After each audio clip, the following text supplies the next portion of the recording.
The kids down our way called it Channel 3, even when I tried to explain to them that it was actually called TSW, because our way happened to be one of those housing projects that basically consists of a gigantic oblong made of concrete with doors and windows studded into it, erected for the sole purpose of keeping the proletariat from dying in the streets. Best education anyone ever got living in one of those was Sesame Street and the numbers in the remote control, assuming they had one, which we didn't. But I digress, which is quite an achievement given that I barely started. Kids down our way called it Channel 3. Those of us who knew the alphabet knew it as TSW. But nationally, it was known under the umbrella name of Independent Television, ITV.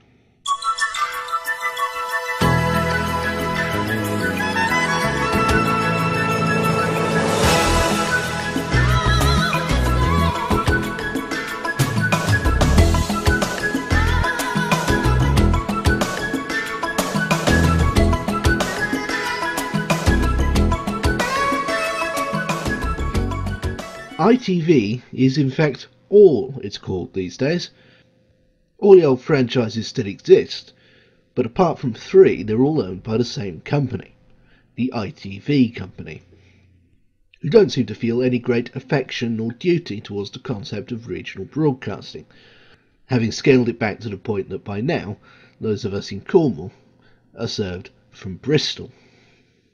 I'm probably of the last generation to remember regional ITV with any clarity. I lived through TSW, the hapless West Country, and finally the corporate usurpers Carlton. The one I never knew was Westward, although while I was a child the older people around me still tended to call it that. 1 or 2 still do to this day.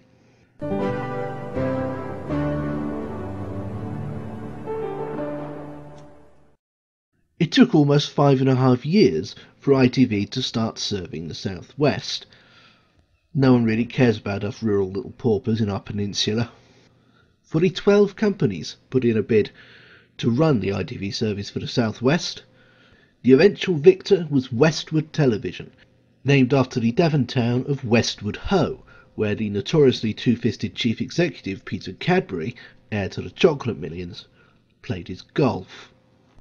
They went to air on April the 29th with this quaint but charming little number.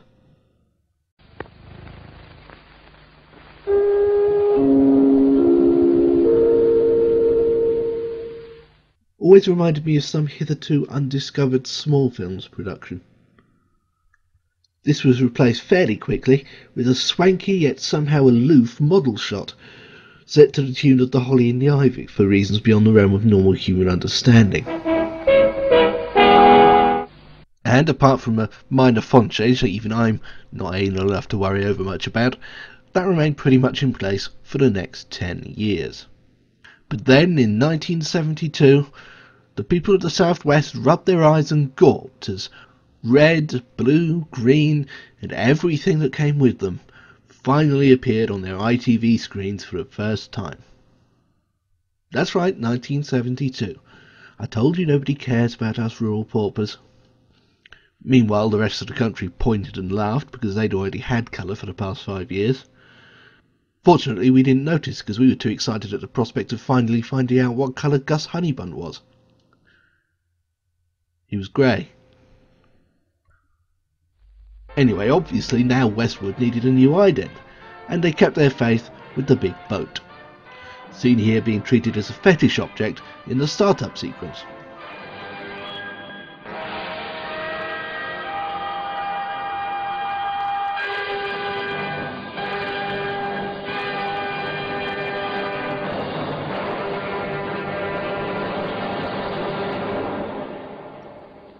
The ident itself had 2 different tunes in the colour era, one more nautical, the other more television-y, and I'm going to play them both in sequence because I'm quite mad.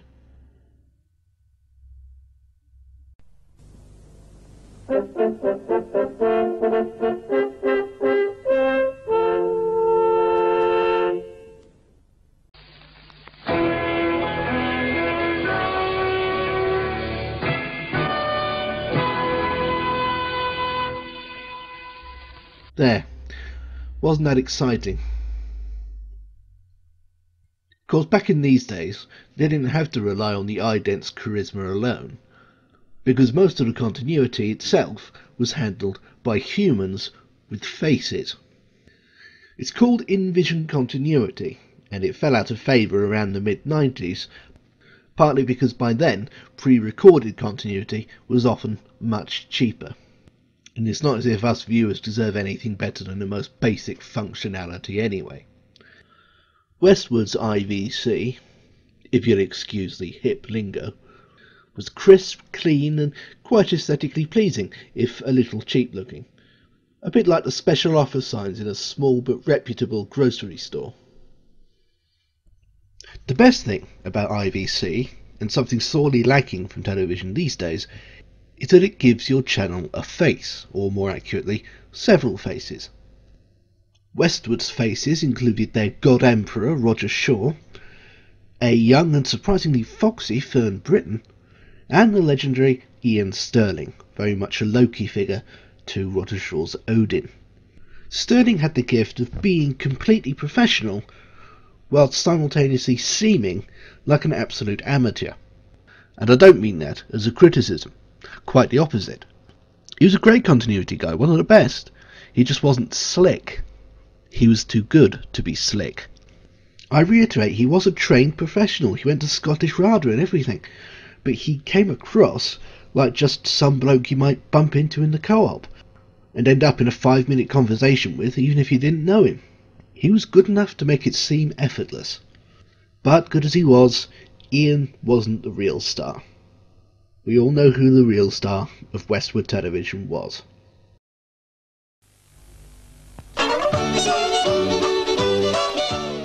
No, not him. That's Loki the Lion, the mascot of the Dutch Grims of PBS. Although for some reason Westward did borrow him for a couple of years. No, you know who I'm talking about. Gus the Honeybun. Augustus J. Honeybun, to give him his full name, was found under a gorse bush in Dartmoor by Peter Cadbury and his original staff. Or alternatively, he was a stuffed rabbit that someone found or owned, who could be crudely manipulated from under the desk by floor managers and off-duty IVC people and the like, during unsold commercial spaces. At the time, it was a thing to have a daily slot where the continuity announcers would read out birthday cards for tiny viewers, and Westward's and later TSW's was co-presented by Gus, who would dole out bunny hops, slightly shonky winks, and later in his career would press a magic button to make the CSO backdrop change. As a puppet, he was basically just a teddy bear with a hole in his arse, but us kids never noticed. Westward quite happily ploughed its regional furrow for just a few months shy of 20 years. The ITV network was regulated at the time by the ITA, which became the IBA after 1972. While the regional companies made and or arranged the programming, the IBA were the ones who actually physically transmitted it and made sure it was all up to scratch, and on irregular occasions would cock a bit of a snookette at the regional company's contracts. If the IBA felt that the company was sucking too hard and there was someone else willing to take it on who would demonstrably do a better job, well, guess what would happen? Meritocracy, of course, was only half the battle, the public side. There was also boardroom politics to contend with, and Westward's boardroom had been fighting both itself and the IBA for several years, thanks largely to Peter Cadbury, a man who could pick a fight in an empty room with his own thumb. He'd been sacked and rehired by Westward more times than Howard Kendall at Everton, and the IBA were sick and tired of him. So when an all-new consortium called Television Southwest came along, it was perfect. Knowing when he was beaten, Cadbury washed his hands of the whole affair and sold the company lock, stock and barrel for its last 4 months of operation to its successors, which at least made for a relatively smooth handover, given that by the time Westward were mounting their farewell broadcast, they'd actually been owned by their successors for 4 months. As for the new guys, they promise to be completely different from Westward, despite the fact that they spent the last 4 months explicitly being Westward, promising to be edgy, modern, cool, and interesting. But then all the new ITV companies have said that before launching. We did hear rumours that their new logo and ident was going to be bold and unusual and unlike anything seen on ITV before. We just hoped they wouldn't end up embarrassing the region as a whole. 9, 8, 7, 6, 5, 4, 3, run BT5, 1... Where is it? There.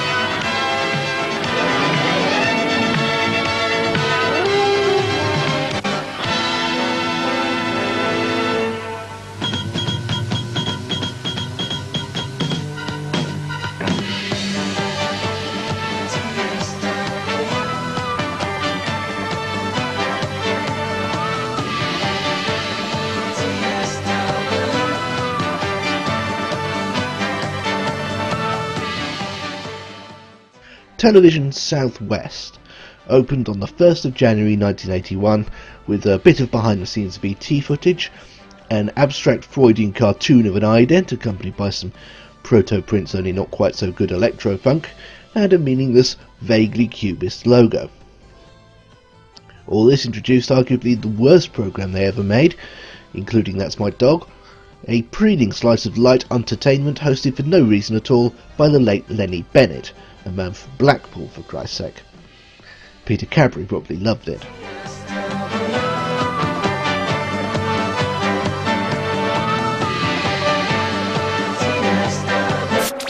Fortunately, it didn't take long for TSW to realise they were actually broadcasting from a brickwork studio in the middle of Plymouth, not a metal and glass edifice in the heart of London's West End. They stopped trying quite so hard to be LWT, and settled into doing exactly the same things Westward did, with mostly the same people, only with a slightly better visual identity. The initial version of the ident stayed for the first 4 years, and for me it's one of the best idents any ITV station ever had, because there is absolutely nothing quite like it this side of Mexican cable television. And then of course the weird ass logo we finally end up with always seemed perfectly normal and natural to me because I grew up with it. I even had a sticker of it in my bedroom. I couldn't, however, tell you what it was supposed to be, but I know a man who can, at least theoretically. His name's Paul Honeybun. He's a local lad with a rounded Plymouth accent, and he's the one who designed the bloody thing. So here he is trying to explain it on 40 Years of ITV, broadcast in 1995, 3 years after TSW had bitten it. I based the colours on rivers and fields, but it doesn't actually represent anything in particular, but the idea is that through its simplicity, that somehow it stays in your brain. I remember walking into a pub a couple of days after it went on air, and in the bar, nobody knew me, but in the bar everybody was talking about the TSW logo. So I guess it worked. So there you have it from the horse's mouth. It wasn't really supposed to be anything in particular. Well, you ask a stupid question, you get a stupid answer.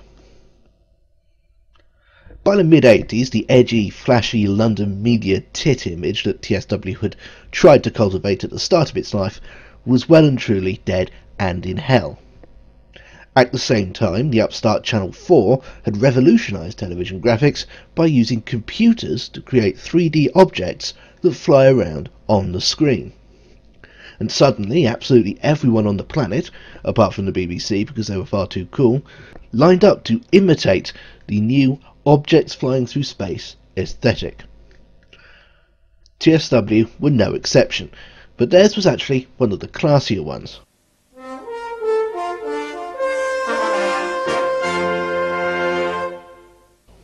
See, stately brass band fanfare and everything.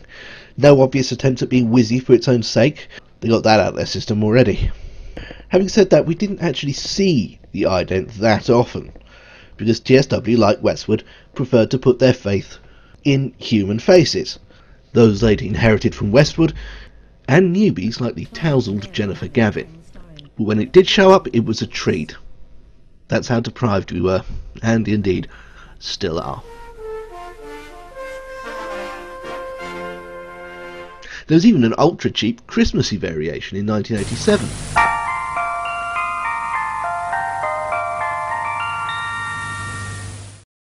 TSW always had a pretty good sense of branding, especially for such a small company.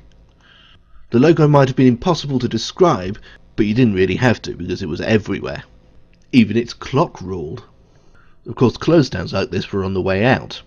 With the eventual success of breakfast television, the IBA started turning its attentions on the massive wodge of dead air at the other end of the day. By 1988, ITV was 24 hours almost everywhere. Along with a few other relatively minor franchises, TSW used Granada's nighttime presentation and programming. Sorry, I mean nighttime. But ever the individualists, TSW slapped their own idents, complete with pre-recorded continuity announcements from Prime Minister Ian Stirling all over the top of it.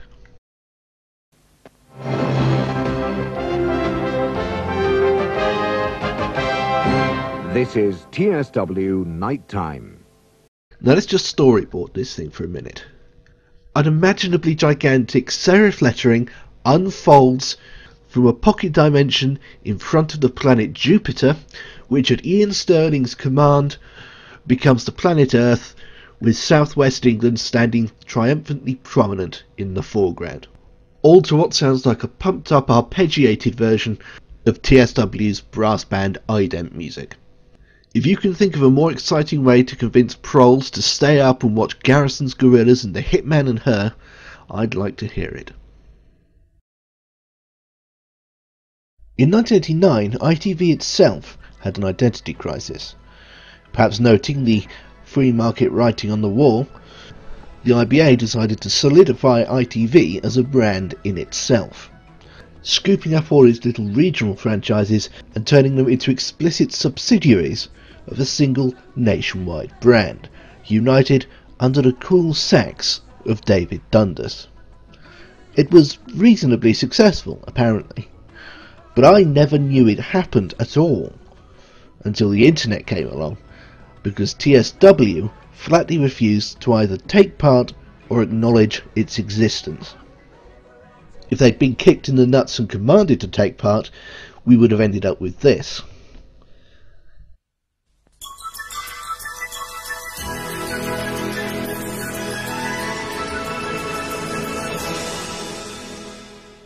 Not the best fit, but not the worst either. Actually, in my opinion, ITV's 1989 generic look was pretty good, certainly better than anything they've used since. They certainly weren't like anything else you'd see at the time, if only because it wasn't obsessed with things flying around in 3 dimensions. The only trouble was that nobody wanted generic ITV. The regions were still reasonably autonomous at the time, and they wanted to use their own identities. Nobody who still remembers the way things used to be really wants generic ITV now. That was ITV's unique selling point. It was your home station. The difference is, of course, that these days they don't care what you think. Partly because the Broadcasting Act 1990 has made it so they don't have to. So ultimately, while the 1989 look was great from a branding and marketing perspective, it was terrible from the perspective of the actual local companies themselves, and it was only the most insecure and underfunded ITV regions that really stuck with the look for more than a couple of years. And some, like TSW, didn't adopt it at all. However, they did adopt some new idents in 1989. The main ident with the proper logo wasn't replaced or anything, but had become increasingly little seen by 1989, because the face of Ian Stirling or Ruth Langsford was just friendlier and more relatable than that abstract thing. Besides, it tended to be shown only before programmes that TSW themselves had made, and those were becoming increasingly thin on the ground by the end of the 80s too. So in 1989 we got these sort of placeholdery type of idents, which were used all the time in tandem with the in-vision announcers. You get a conversational piece with the boyish David Fitzgerald or the wacky Mark Seaman, and then you get an annoyingly bland picture postcard with TSW just in a serif font, not even the logo, which obviously varied depending on the time of year.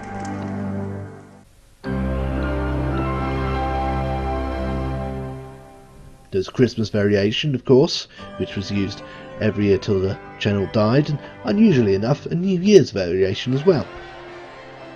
They weren't terribly exciting either.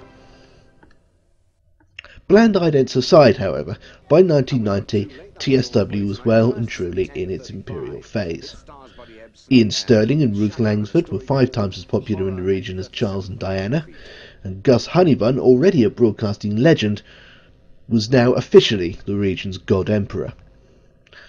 So when the Broadcasting Act 1990 came along, the Thatcher government's final and successful attempt to ruin something completely, the good people of Television Southwest were actually pretty optimistic. In fact, some would say insanely optimistic. You see, one of the things the Broadcasting Act 1990 did was to change the way that ITV franchises were rewarded. Previously, they were picked by the ITA and IBA based on potential, resources and merits. As in how well they would actually end up running the channel. Under the Broadcasting Act, the IBA became the ITC, and rather than awarding franchises solely on merit, it was reduced to a blind auction, in which the Nazi Party could conceivably have taken over ITV if they'd had enough cash. Another consequence of the Broadcasting Act was that ITV franchises were allowed to buy each other out, which was kind of the opposite of how they were originally intended to work. But more on that later. Ironically, TSW's bid wasn't beaten out by the opposition. It was instead ridiculously high. So high that had they actually won the franchise, the resultant service would have to be run on a shoestring.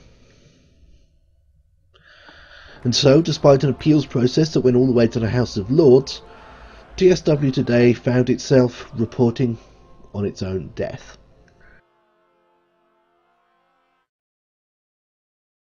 Unlike last time, this was decidedly not going to be just a name change.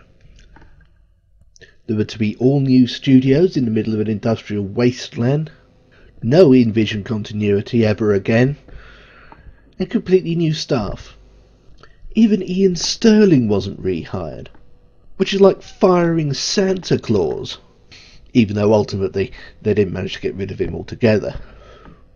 Worst of all, after 31 years, Gus Honeybun was returned to the wild. Look, I think this is the spot. The Warren should be around here somewhere. Excuse me, Gus, what do you mean think? You've got the map. You said you knew. It's not very good at it, I'm sorry. Well, look over there. And We're looking for a large hole, which is a... Oh, dear. Come on, out you get. I found it. What are you doing? I think I found it. Gus. Good. I'll get him out. Oh, this is useless now anyway. I'm sure this is the one. Come on, boy. Come on, don't be frightened. There oh, he he's is. frightened, Fitz. Come on. Come on. Up we get. Gus, do you recognise this? This is where you were found, we think, 31 years ago in 1961. We've done our research, and this is the spot. It's your home. This is where you were found, cold, wet, lonely, no one to care for you. And who took you in? Westward Television, that's who. And the rest, as they say, is history. Can you remember who looked after you in those days? There'd be Auntie Sheila Kennedy, Uncle Stuart Hutchison, Uncle Roger Shaw. and dare we say it, Auntie Judy Spires. Oh, yes, no, please, Don't calm worry, I down. don't think she's here. Calm down. In fact, you could say, Gus, that an awful lot of people have had a hand in your success. Yeah, and what a celebrity you turned out to be. Go on, milk it. What a celebrity. Think of all the people and places that you've seen over those 31 years. All those children you've made smile. Yeah. But, Oh, well. Gus, what? What do you mean, where's the picnic? There's no picnic. It's not a day out, you know. But in fact, we do have a little surprise for him, don't we? Ah, yes. Augustus J. Honeybun, superstar international play bunny. This isn't actually your life. No. I can go away. These are your parents. Yes, Mr. and Mrs. Honeybun. You haven't seen them for 31 years. Not a card, not a phone call. So, Mrs. Honeybun, what have you and Dad been doing for 31 years? I think we could guess. Gus, look, Fitz. These must be all your brothers and sisters. That's incredible. All those bunnies for you to play with. But Gus, this is a very sad moment because this is the time, Fitz. We have to say goodbye. Very sad. An end of an era, Gus. But it's been lovely to know you, and please come and see us sometime. Yeah, you know where I live, don't you? Yeah, well, never mind. Well, look after him, Mr. and Mrs. Honeybun. And I can't bear farewells. Bye, Gus. Come on, let's go. Bye. You said you didn't like him anyway. So did you. I didn't. I've You never used hit to him. Rubbish. Rubbish.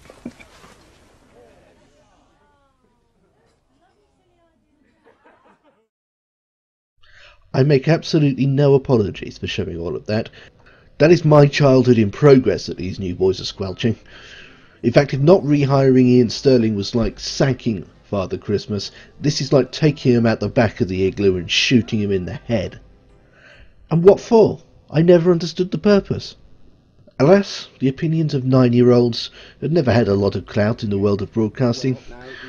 And so it was that on the 31st of December 1992, the outgoing chief announcer and the future Mrs. Eamon Holmes delivered what would prove to be the last piece of in-vision continuity we would ever see down here on our ITV screen. In fact, we were talking about this before, and if we were all to choose an area in the ITV network where we'd really, really like to work, it would be here with you, the viewers of the Southwest. Here. And in fact, the other thing we were saying was there are people who've left here already within the last few months who are now working with other companies in the network, and I know that at this point their hearts are here in the West Country. Absolutely, and if you saw our 6 o'clock show earlier, you might have recognised many of those faces who have actually come back from all over the country and the world, in fact, to help us celebrate. And we are celebrating, aren't we? 32 yes. years of broadcasting in the region. Yes, we are, and in fact... I know, sorry. What? I was going to say, I know lots of people have asked us to thank you for all your wonderful letters. They've come flooding in. The letters, yes. And they've pinned on notice boards all over the building, and rest assured every single one of them has been read, and they're very much appreciated, and we'd like to thank you on behalf of all the staff here for all your good wishes and support. Thank you. And they've kept us going, I tell you. And back to the viewers again, because you're the most important people here. The final telethon total was £386,120 that you earned for charities here in the Southwest. That is incredible, Thanks isn't very it? much. I mean, it just proves what a great bunch of viewers you are. And I tell you, if you support West Country Television as you've supported us, then they've got nothing to worry about. And we will be handing over to West Country very shortly, and so on behalf of the staff here at TSW, we would like to wish the staff at West Country Television all the very best for the future, and we hope that you'll be very happy in the region as we've been. That's it. That's it. Just remains for us, on behalf of everybody here at TSW, to wish you a very happy New Year, a very good night, and Happy New goodbye. Year.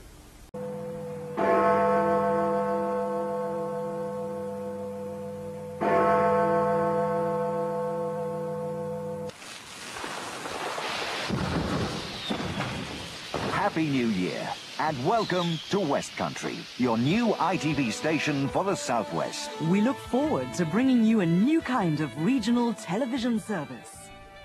West Country Television debuted in January 1993 with what was essentially an extended advert for the service, followed by the film Best Defence, a Dudley Moore vehicle which was so bad that they ended up scrapping half of the film and replacing it with an almost entirely unrelated film starring Eddie Murphy. It didn't help. To be fair, this was still 100 times more dignified as an opening gambit than TSW managed, even though of all the original programmes mentioned in the advert, approximately one would survive into the channel's second year, and that was the news. Anybody out there in their own programme every Saturday morning. Which adds up to more than 11 hours of local programming every week in a schedule packed with the very best news series from ITV. All presented with the Southwest viewer in mind. So welcome to West Country.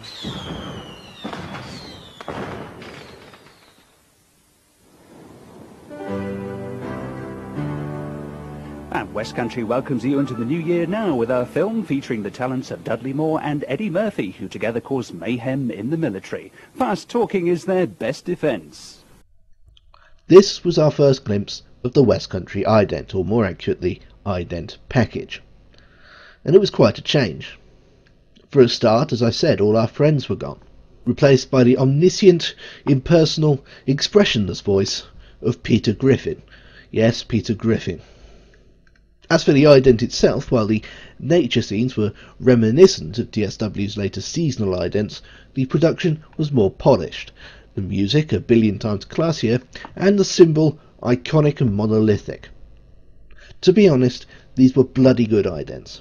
I hated them at the time because I resented West Country itself for taking away Gus Honeybun, Ian Stirling and that fantastic symbol. Not to mention the likes of Fitzgerald, Langsford, Judy Spires, Jennifer Gavin, the Susie Blake lookalike Sally Mean, Mary Ann and the rest. These were like family friends that lived inside the television box, which made New Year's Day 1993 feel like the aftermath of some horrific massacre, or possibly an invasion of the body snatchers, because all our friends have been replaced by potentially nice but awkwardly ingratiating strangers whose faces you can't even see in the continuity booths anymore. There was also a replacement for Gus Honeybun under the uninspiring name of Birthday People, which started out as just the same thing without the puppet, so why did they get rid of the puppet, and flailed around various different formats, only really hitting a successful one when it was far too late to make a difference. Everything takes a bit of bedding in, of course, and by the mid-90s we'd all settled into an agreeable, if bland, groove, something like the polite bonhomie between distant in-laws at a Tupperware wedding reception. Unfortunately, again, this was also when the Broadcasting Act 1990 began to rear its head once more.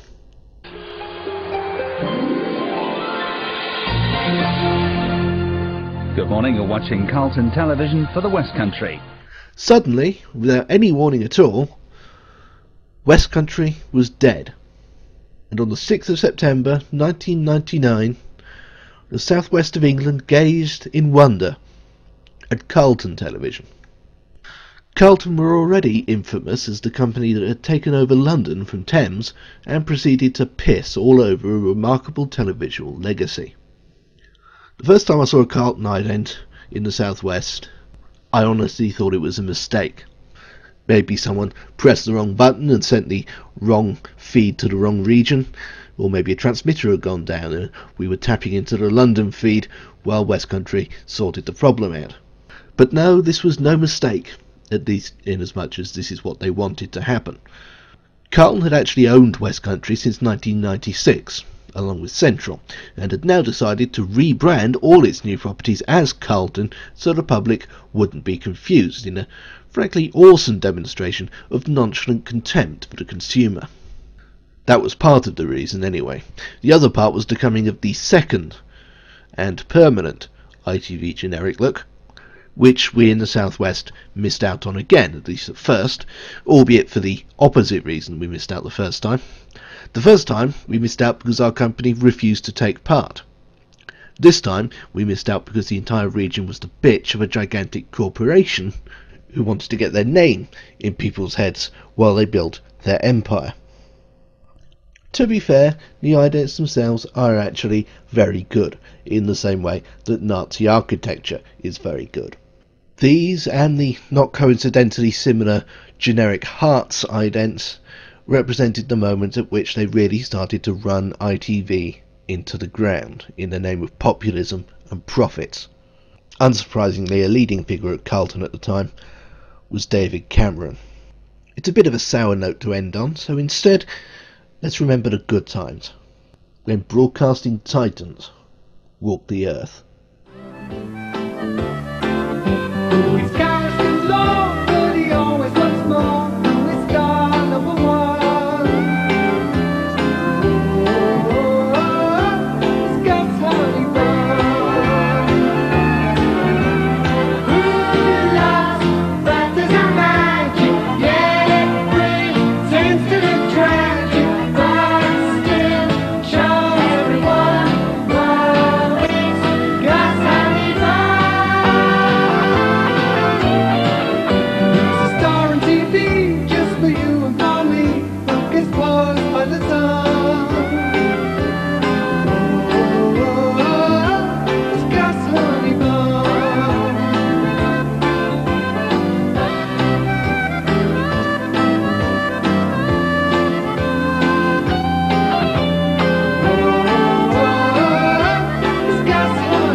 I saw you. You got away without paying your fare there, didn't you?